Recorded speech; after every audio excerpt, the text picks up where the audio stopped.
컴퓨터를 거주는 고고싱 컴퓨터에 17년째 컴파니 인생을 하고 있는 고싱형입니다. 오늘은 고고싱 컴퓨터에 현실성을 왕창 집어넣은 월간 견적입니다. 항상 2월달 견적이 뽑기가 굉장히 이게 조금 애매합니다. 우리나라에 들어오게 되는 컴퓨터 제품들이 거의 다 중국에서 수입이 되는 상황인데 이 명절 기간이 겹치면서 굉장히 또 중국 명절 길잖아요. 가격 물건들이 굉장히 또 출렁출렁하기도 하고요. 제 마음대로예요. 설명을 차근차근하게 조금 잘 들으셔야 된다는 점.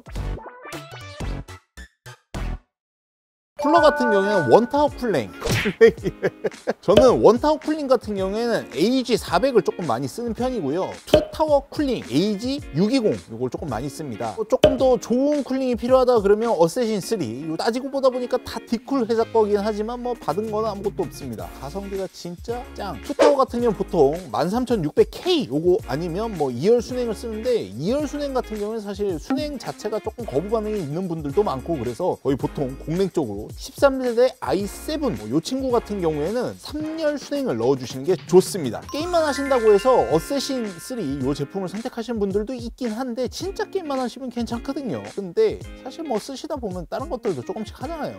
될 수 있으면 3열 순행 쪽으로 가주시는 걸 추천드리겠습니다. 3열 순행 같은 경우는 보통 두 개를 조금 많이 써요. LS720, X73, i9 같은 경우에 현존 일체형 순행 쪽에서는 완벽하게 커버가 되는 이런 순행은 아직 없어요. 그래도 제일 높은 애들 420 그나마 조금 커버가 된다. 케이스 얘기 시작해 보겠습니다. 자, 여기 맞춰서 잘 따라오셔야 됩니다. 자, 원타운 웬만해서 다 붙어요. 이게 루키에도 붙습니다. 기본 케이스 같은 경우에는 잘만 N3FM, 아이코닉스 M60 그리고 앱코의 G30, G40 디자인 보시고 구매를 하시면 될 것 같고요. 만약에 내가 순행을 선택한다. 가장 우리가 많이 쓰게 되는 DLX21, DLX200가 조금 특이하게 케이스 쿨러하고 순행 쿨러하고 함께 싱크를 맞추겠다 하시면 브라보텍이 3100 V2 저도 약간 그런데 케이스 조금 특이한 거 혹은 옵션이 조금 더 있는 거 이런 걸 선정하시는 분들 조용하고 모던한 걸 찾으면 프랙탈 디자인의 디파인 7 괜찮고요. 420 순행을 넣는다 그러면 프랙탈 디자인의 메시파이 2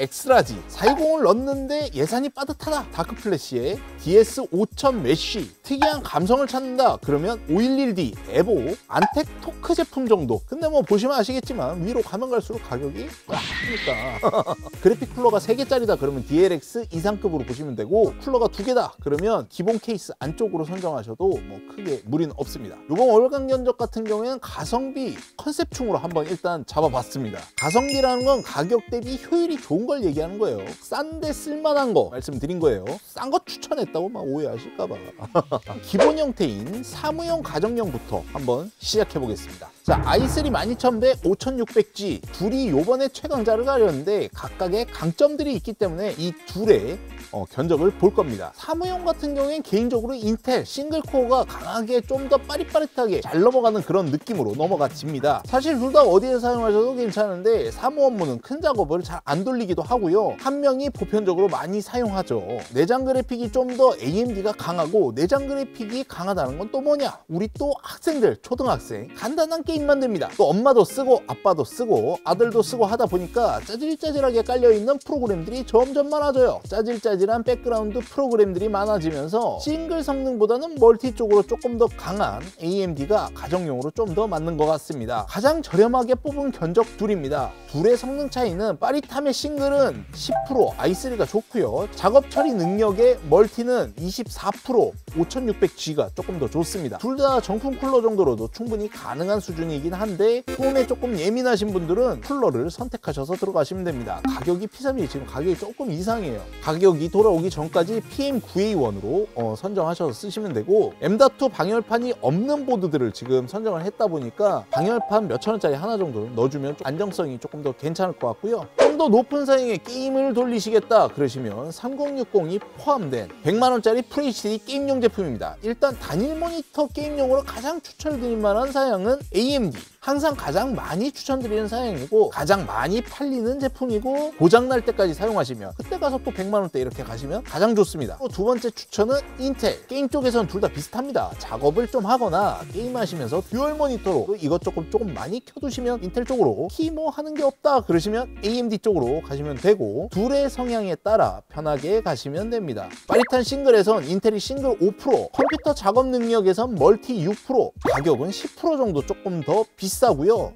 8기가랑 12기가짜리랑 3060이 있는데 이거 잘 보고 구매하셔야 됩니다. 성능 차이가 그래픽 한 단계 정도 차이가 있으니까 될 수 있으면 12기가를 가시고, 좀 더 좋은 거 가고 싶다 하시면 3060 Ti에다가 700W 가시면 굉장히 괜찮을 것 같네요. 파워는 시소닉의 A12, FSP의 하이퍼 K, 마닉의 클래식 풀체인지 3개 중 하나 가시면 크게 실패는 없는데 저는 마닉을 조금 더 선호하는 편입니다. 13세대 논K 제품들이 나왔죠. 그러면서 조금 뭔가 헷갈리실 거예요. 13세대가 조금 더 가격은 싼 것 같은데 13세대가 성능은 조금 더 좋은데 가격은 조금 더 비싼 것 같고, 가성비를 한번 따져봤습니다. 13세대 제품 비교를 한 그래프입니다. 3060에서 가장 어울릴 것 같은 포지션의 제품들의 각 성능 차이인데, 게임 쪽에선 가장 높은 녀석과 가장 낮은 녀석의 차이가 한 5% 정도 되죠. 게이밍 성능 측면만 본다면 5600이 가장 가성비는 맞습니다. 그래서 추천을 드린 거고, 멀티코어 쪽에서 보신다면 13세대 논K 모델들도 보셔야 될 것 같습니다. 이 가격 같은 경우에는 각 제품에 수명에 큰 영향이 없는 정도로 벗어나지 않는 선에서 최소 금액을 뽑은 겁니다. 낮은 컴퓨터 가격대를 선호하는 편이고 1, 2%는 체감도 사실 잘 안 돼요. 단돈 몇만 원이라도 최소 기준으로 잡는 게 5600인 거고, 이걸 절대적으로 진짜 오락기로 사용하시는 분들 기준으로 보면 가격이 100에 맞춰 놓으니까 좀 더 비교가 쉬운데, 게이밍 1%에 12400F 기준으로 약 한 7만원 정도 올라가야 됩니다. 5600으로 가는 게 맞긴 맞는 거죠. 게임만 두고 보면. 그런데 이게 가성비로 한번 붙여볼 건데, 그래프 보시면 5600이 게이밍 가성비가 가장 좋습니다. 빠릿함을 느끼는 싱글은 금액만큼 다들 올라갔어요. 반대로 멀티코어 쪽 같은 경우에는 13500이 가장 좋긴 한 거예요. 밸런스로 봤을 땐 D5의 12400F 효율이 가장 좋을 것으로 보이긴 하는데, 자료 준비가 안 돼서 이 정도이니 작업과 겸비하실 분들은 멀티코어 쪽도 한번 보시고 넘어가는 것도 좋을 것 같습니다. 이 표 같은 경우에 3060 기준으로 최소 비용을 표기를 한 거고, 듀얼 모니터를 딱 쓰고 사람들이랑 디코도 하고 카톡도 키고 뭐 이렇게 사용하시는 분이다 그러면 멀티코어를 조금 더 신경 쓰셔야 된다. 오케이, 여기까지는 정리됐죠. 자, 여기까지 이야기는 우리나라 약 60%에 해당되는 분들의 해당되는 얘기입니다. 제 모니터 뭔지 잘 모르겠습니다 얘기는 FHD라고 생각을 하고 그 이상급. 근데 이놈의 3070 Ti가 단종을 앞두고 있고요. 3070도 사실 단종될 것 같은 느낌이 들긴 하는데, 4070 Ti로 거의 이 QHD로 넘어가시는 분들은 약간 이렇게 함축이 돼버리더라고요. 근데 뭐 어떤 걸 사용하셔도 사실 이렇게 막 뜯어 말릴 정도까지의 뭐 가성비가 나빠 보인다 막 이런 상황은 아니고요. 이 급에서 사용하신다 그러시면 CPU는 4가지 정도 추천드릴만 할 것 같습니다. 자, 가격적으로 봤을 때 7600이 가장 좋아 보이긴 합니다. 성능은 13700KF가 7600 제품과 6% 차이로 1등, 싱글에서 13% 차이로 1등, 멀티코어에선 2배가 넘게 차이나는 이런 압도적인 상황입니다. 가성비적으로는 보니까 게임과 싱글 수준의 AMD가 가장 좋은 수치를 보여준다는 점이 매우 매력적으로 보이긴 합니다. 허나 현 시점에서 구매하려고 하기엔 3DX라는 아주 대작이 이번 달에 출시될 것을 기다리고 있고, 현 시점에선 AM5 메인보드가 최상급 보드와 중급 보드만 있고 가성비로 들어갈 만한 A620 제품이 한두 달 안에 나온다고 합니다. 좀 더 기다려보는 건 어떨까 싶기도 하네요. 다음 가성비 13600K 제품을 선정하시면 아주 굿. 작업까지 한다 그러면 13700KF 정도.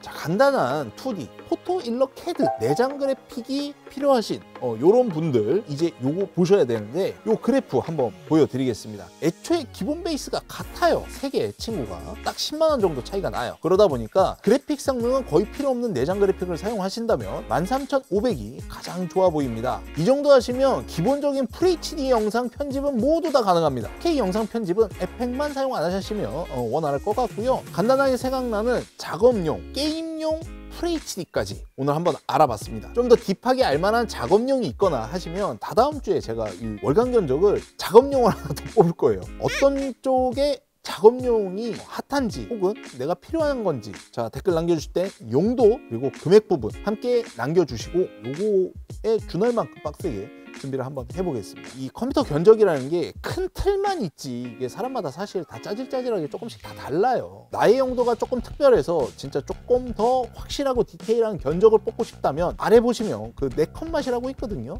구매하시라고 막 이렇게 푸시하고 막 그런 거 없으니까 보내주시면 확실하게 보내드리겠습니다.